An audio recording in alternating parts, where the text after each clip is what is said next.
but I really wanted you here. You know, when you're here, everybody's so much happier. Oh, come on. If you don't come, like nobody's going to have a good time. Have you ever heard those words? Well, that's what we call guilt tripping.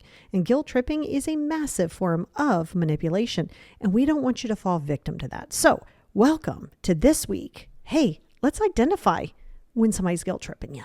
Check it out.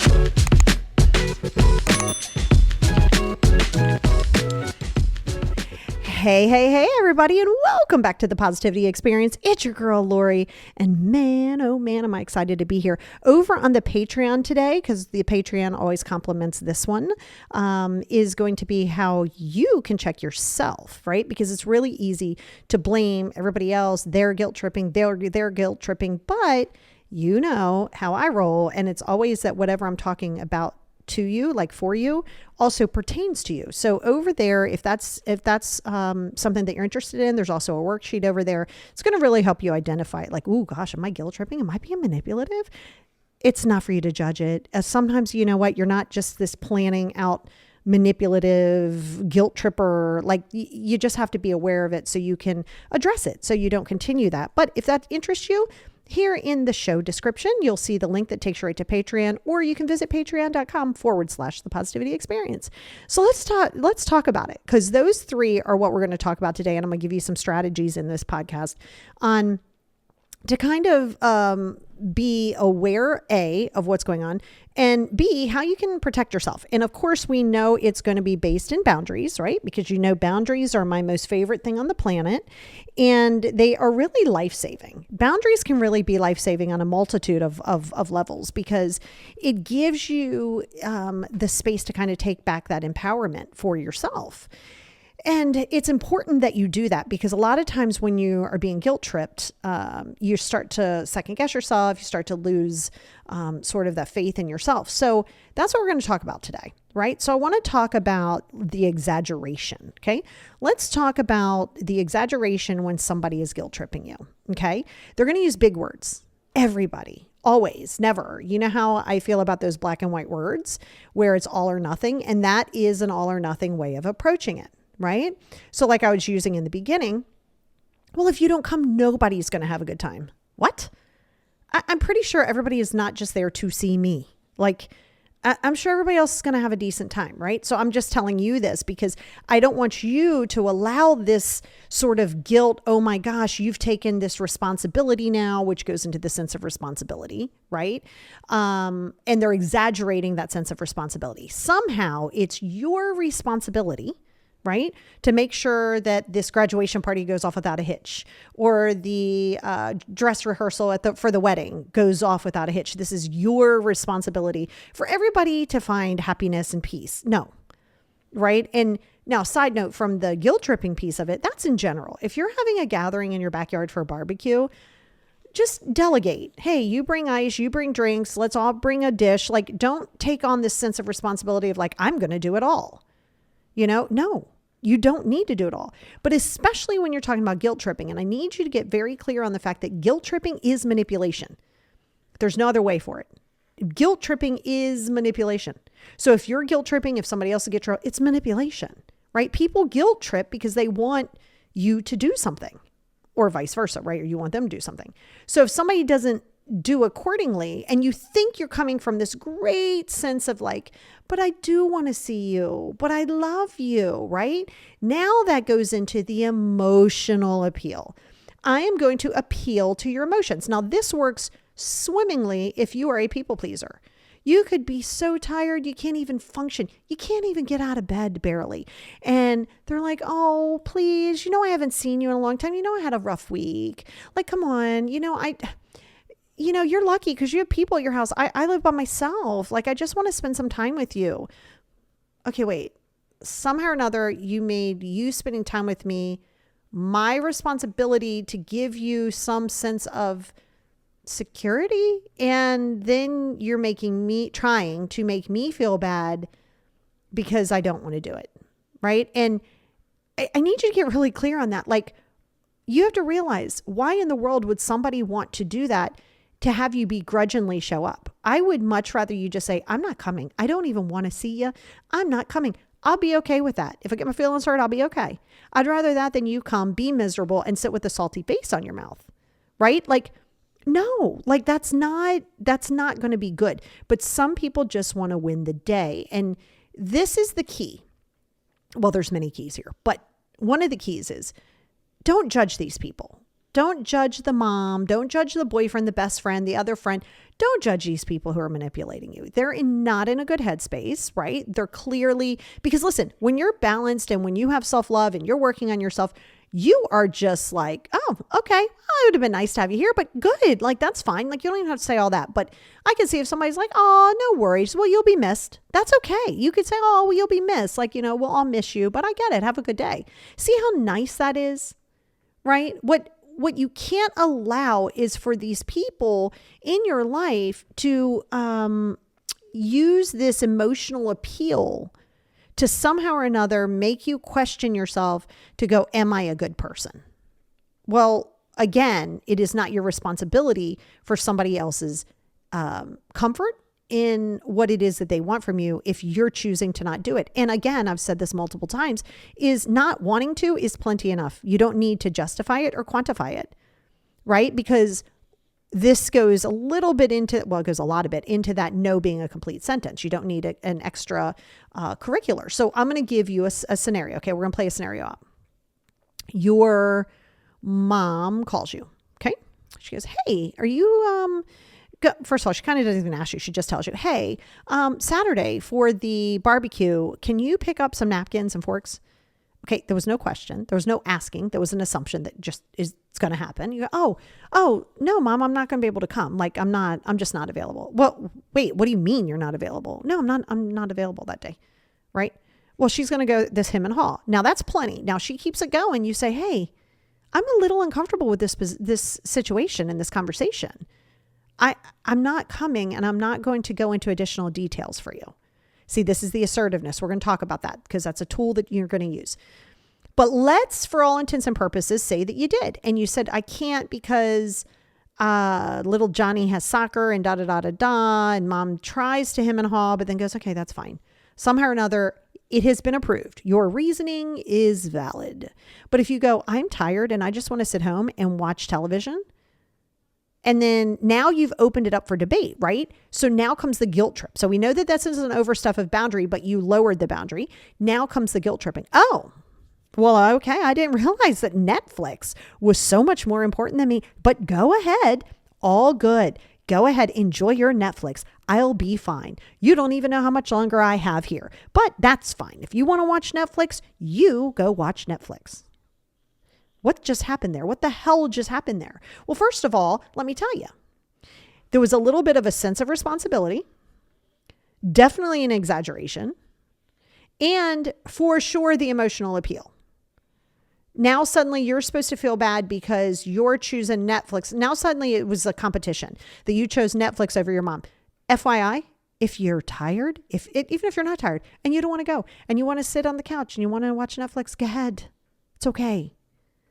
But the problem is the emotional appeal comes from the person who knows where your sort of raw points are, right? So if somebody knows that if they can attempt to make you feel bad, because a person can't make you feel something without your permission, you're choosing to allow their words to be facts, and it's not. And that does that does help a lot when you start getting on your healing journey, because you're not going to carry that with you, right? You're like, oh, this isn't mine. Like, I don't have to please this person.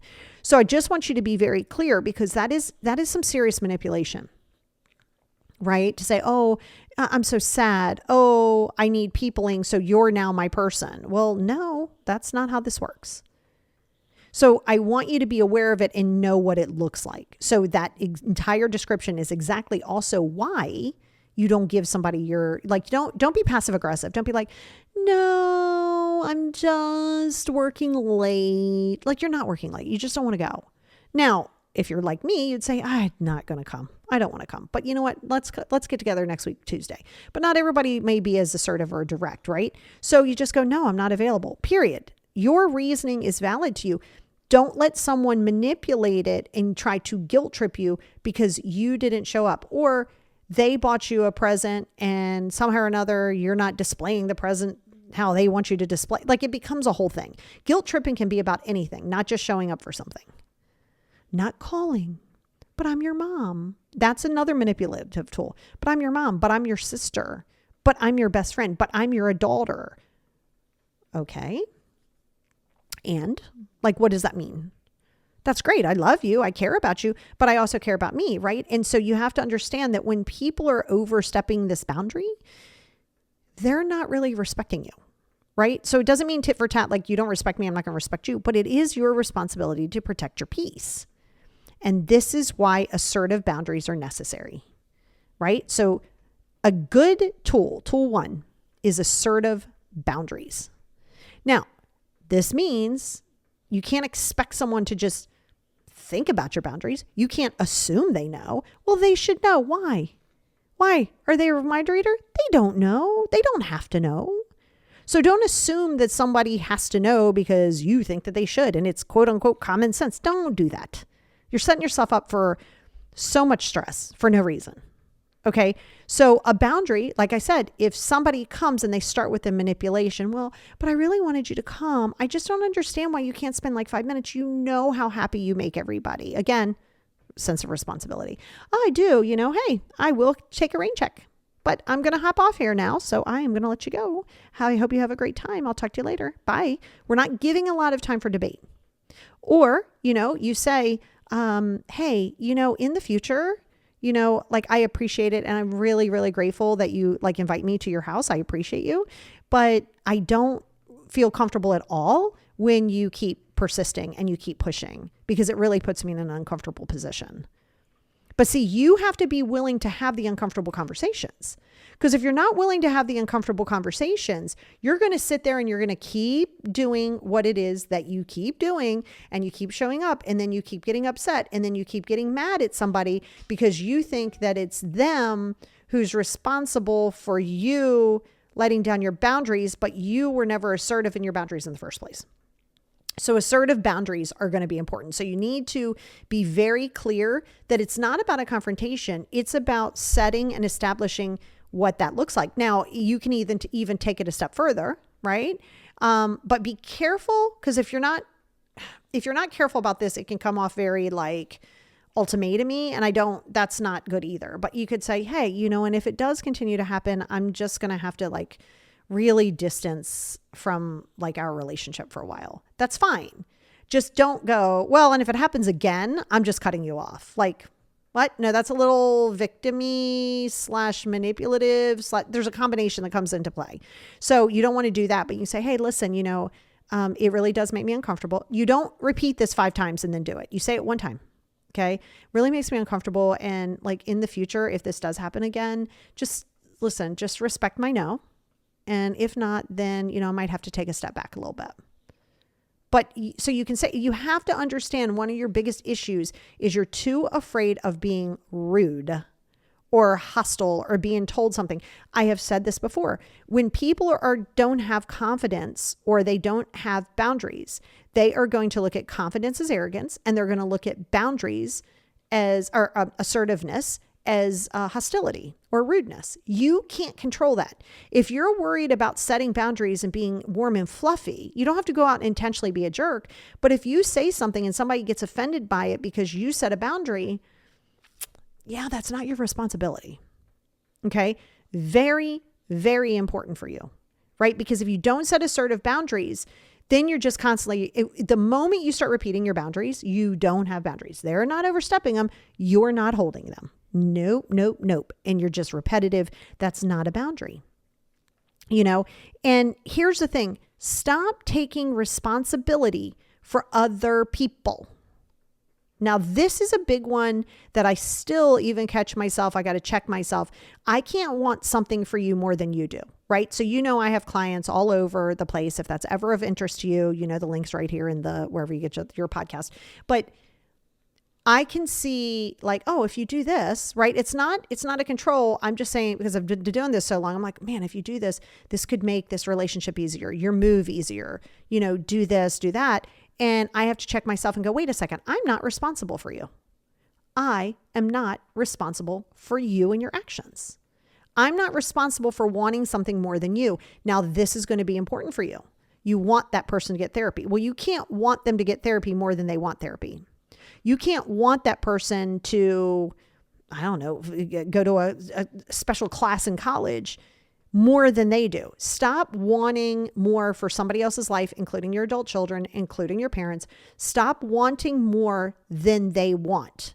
You're taking on this responsibility as though somehow they are your cross to bear, and they are not. Now, this goes into some people pleasing and some sense of responsibility that may have happened in your childhood, right? So I'll give you that as an example. So my dad, you know, he was an alcoholic, and he had a tow truck, and he was out and he would work. He was a very functional alcoholic. And my mom was at home. I went to school 84 days in 8th grade because, you know, she was paralyzed on the left side. So somebody had to be home, and they just sent schoolwork home with me and stuff, or to me through like other people. But, you know, mom had to go to the bathroom, and she had her bedpan, or she had to walk there, and she had to have her medicine, and she had to eat. And there were things that I, you know, became responsible for her, right? Which of course I realize now that should have never been put on me, right? My mom was not my responsibility. I'm 8, 9, 10, 11, 12, and 13 years old. My mom was not my responsibility, but that was dumped upon me. So very often, if something like that has happened, you'll find this sense of, let me save the wounded bird, right? And let me help you help yourself. And that's a trauma response. And it's something that becomes a normal part of your life. And that was a big one for me. Really big. And it happens every now and again with my clients now, where I go, oh man, let me help you, you know, with this relationship. Let me help you with this move. Let me help you with this. And I just can't do it. I can't be responsible for somebody, right? And that's very important for you. And when you stop putting this expectation that you need to somehow or another make them whole, prevent them from running into a brick wall, it's going to be really easy for the emotional appeal to be put upon you. Right? So if they know that you're always the one that's like, hey, did you call this person? Did you make this appointment? Did you do this? Did you do that? Well, after a while, it becomes normal, almost like an expectation. So now if you don't do it and they go, oh, well, I don't even know how to do that. Like, I don't even know where to begin.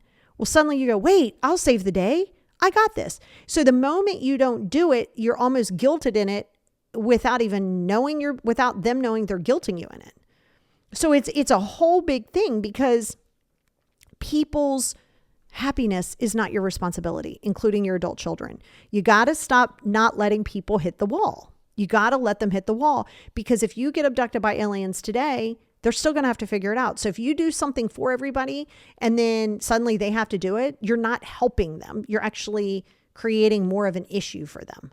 So you gotta, even though you see somebody getting ready to fall off that cliff, boy, you gotta let it happen. Don't be guilted into it by another relative. Well, I can't believe your mom calls you. I can't believe that you're going to let your sister do that. First of all, I'm not her mother. And if I was, she's an adult. And number 2, let her do what?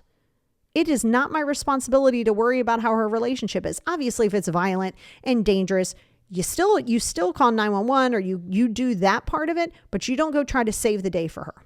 You just don't do it. That's learning your own boundaries and not taking responsibility. So sure, if you see something, you say something, but you might want to be really careful, because that can backfire on you too. So now you go to your sister and you go, hey girl, he seems a little emotionally like unavailable, and he seems a little mean to you.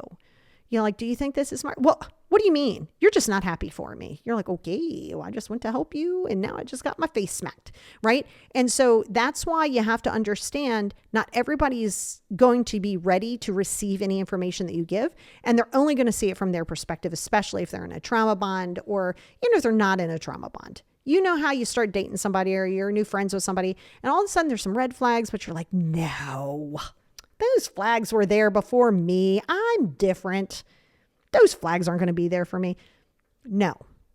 So don't be guilt tripped by somebody else to take on the responsibility of the family. That's going to be really problematic for you.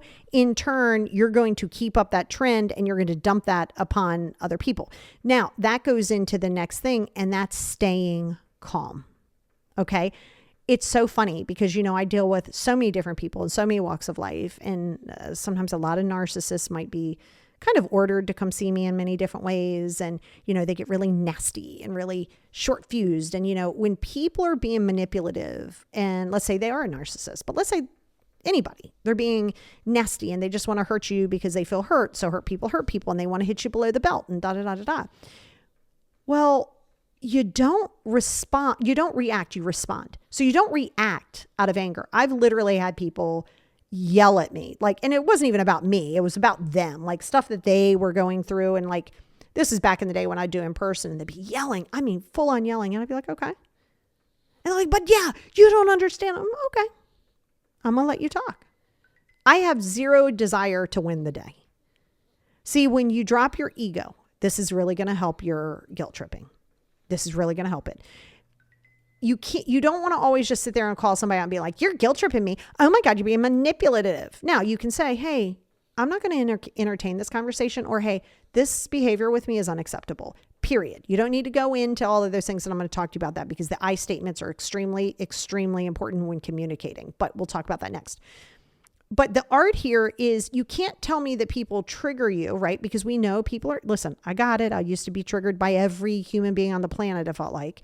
But I was allowing myself to take it on as a personal attack. Somehow or another, it's something that I did. This is a reflection of me. The world is out to get me. That's this very, very victim mentality, right? And paranoia and everything that comes into play, right? But here's the deal. If you react, if two people are arguing, right? Nobody is getting hurt. Everybody is only hearing it from their perspective. You're not even considering anybody else's perspective. You don't really care. You're just I think you're stupid. You're seeing it all wrong. Well, now you're gaslighting them. Because the moment you say you're seeing it all wrong, you can say, hey, we remember things very differently, and that's okay. And I'm very comfortable with how I saw things. But you have to remember, you also can't have a rational conversation when somebody's in a spin out. It's kind of it's something I had to learn over the years with my dad is you really don't want to argue with a drunk person, right? You want to win and you want to be heard and all that stuff. Somebody who's drunk, they're not even coming from a place of coherency. And number two, you're not going to be heard the way you think that you are. You're still trying to get heard, seen, be right, see your perspective. Now we're going into ego. So I want you, because it goes into your self-esteem, right? So I want you to be really careful of allowing yourself to be triggered. And that's why I tell people, listen, if you come at me sideways and I say, I don't allow myself to be spoken to that way, and let's say you're in person, I'm going to walk away from you. I'm going to walk away. I'm going to leave. If I'm on the phone, that's super easy. I'll just hang up the phone and I'll block you instantly. So I might not keep you blocked if it's just something temporary, but I'm not going to sit there and engage on a text message. And that's what you have to be careful. Even in text message, just be okay, we can talk about this tomorrow, and then just block it, put it on ice. It's not avoiding. That's called giving yourself time to breathe and cool off, and giving them a cool off period. And again, if they've been drinking, now you're also giving them a sobering up period. But it isn't always about that. Sometimes people are just angry to be angry, right? Because there's unprocessed trauma. So I want you to be careful of allowing yourself to be pulled out of character, because that's never going to serve you. And then you're always worried about, well, are they winning? Let them win the day. Let them win the day. You can have the conversation later. Okay. This goes into I statements. Oh, I statements are so important. What you're not going to do. You make me feel wrong. No. Number one, feelings are not facts. Thoughts are not facts. No one is making you feel. That's just you feel. No one's making you feel. You feel. So you don't say things like, you're making me feel. You make me feel stupid. You did this. Now, no. What is your perspective? You could say something like, again, not in the heat of the moment. Hey, you know what? I was really triggered. You didn't say them. I was really triggered when you called me stupid, and it really brought something up in me that clearly I'm still working on, but I just wanted to share with you that, wow, I was really triggered by that. I. The moment you start with the blame game, you are instantly putting somebody on the defense, right? Imagine this. I want you to think of this.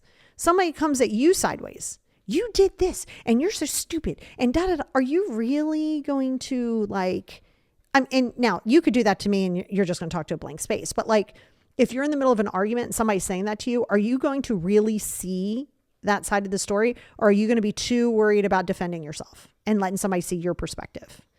They don't need to see your perspective. Just know what you're dealing with, know who you're dealing with, know what the situation is, evaluate the situation. Does this serve me? Yes or no? Right? And then you plan accordingly. And sometimes they're family, sometimes they're friends, and sometimes you have to distance from them. But if you don't allow yourself to be clear that when somebody is guilt tripping you, you don't go, I see exactly what you're doing. Oh my God, you're manipulating me.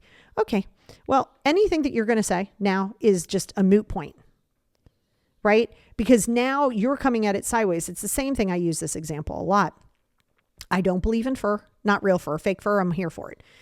Real fur, no, I'm not that girl. I am very much in love with animals, and no, I am not going to drive around my car with red paint and toss it on everybody with a thing. I'm not going to stand outside with a picket and be like, what the hell's wrong with you? And okay, because now I'm not going to be heard.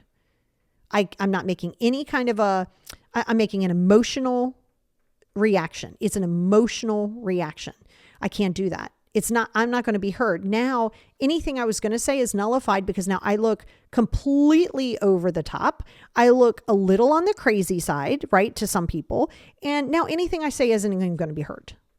So you have to be careful of how deep that you take things and you say things and you do. You just got to be really careful with that.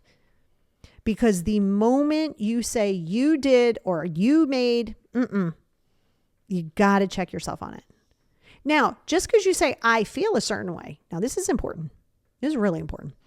Just because you say, I felt, disrespected. I felt triggered by it.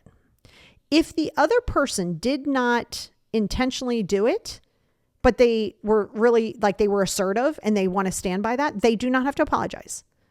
If in fact, and they don't even have to do this, but if they are a little upset or sad that you took it some kind of way, they are welcome to say, I'm sorry you feel that way.